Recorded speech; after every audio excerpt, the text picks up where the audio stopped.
welcome to Pakistan Today News from our London studio. I'm Chris Taylor. The political deadlock between Pakistan's ruling coalition partners, the PMLN and the PPP, appears to be easing after fresh meetings between Prime Minister Shehbaz Sharif and PPP leaders. Sources say the Prime Minister has agreed to route flood relief funds through the Benazir Income Support Program and to involve the PPP in major decision-making processes. However, the Punjab government remains hesitant to channel assistance via BISP, potentially slowing relief rollout.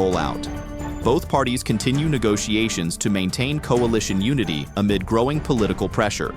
In North Waziristan, security forces successfully foiled a suicide attack targeting a military camp in Mir Ali. 4 terrorists were killed. 1 detonated an explosive-laden vehicle at the camp's wall, while 3 others were gunned down trying to breach the perimeter.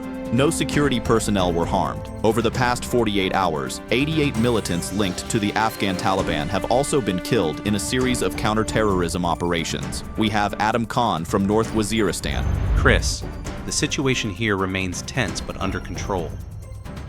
Military sources confirm that quick intelligence and reinforced patrols helped prevent what could have been a major loss of life.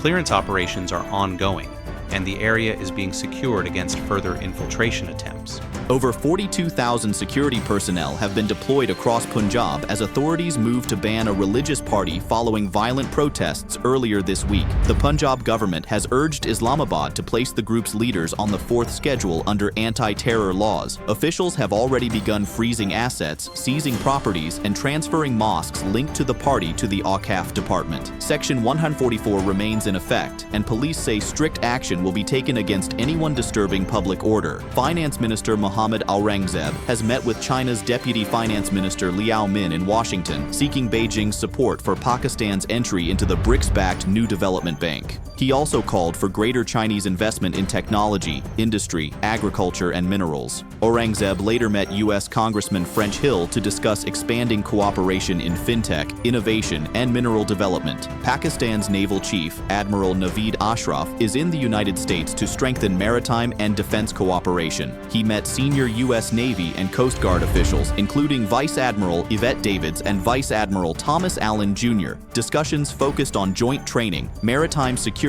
and regional stability as both sides reaffirmed their commitment to strengthening naval collaboration. Meanwhile, Saudi Arabia is in talks with Washington to finalize a new defense agreement during Crown Prince Mohammed bin Salman's upcoming visit. The deal could mirror the U.S.-Qatar Defense Pact, making any attack on Saudi Arabia tantamount to one on the United States. Pakistan and Saudi Arabia already share a mutual defense accord that binds both nations to respond jointly to aggression. And finally, the National Database and Registration Authority has issued 2 landmark frameworks to accelerate Pakistan's digital transformation. The Digital Identity Regulations 2025 and the National Data Exchange Layer Regulations 2025 will allow secure data sharing and biometric verification between institutions. The initiative, supported by the World Bank, is expected to strengthen transparency and bring Pakistan closer to a fully digital governance system. That's all for now. You're watching Pakistan Today News. I'm Chris Taylor.